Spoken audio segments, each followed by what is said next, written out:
来关心疾管署有公布，顶礼拜全国新冠疫情就医去医生看的人数是7万多人次。也那疾管署嘛讲，疫情的高峰已经出现啦，所以呢，上介严重的时间是已经过去啊。这波流行有可能会当提早结束。严格伫顶礼拜，咱国内也是有新增加166例重症，25例死亡案例，这两个数字拢创下今年的纪录。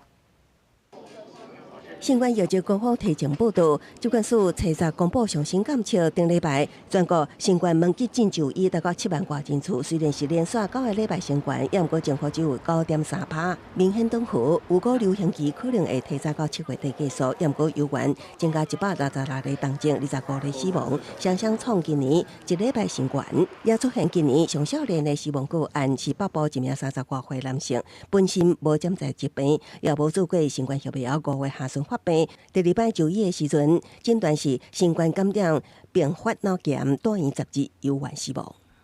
最主要还是因为这个感染之后，新冠感染之后并发重症，那以及这个脑膜导炎而不幸的过世。另外，新增2长仔病毒疫情也有警报，顶礼拜增加2例长仔病毒感染并发重症病例，分别是南部出生了后12个查某婴仔，甲出生了后3个查甫婴仔，两人拢感染伊可病毒11型，目前有缘伫新生儿交互病房治疗。 累计今年长仔病毒重症已经有6例，创2年同期新悬。佮以新生儿为主，提醒家长今年新生儿长仔病毒疫情风险袂当疏忽。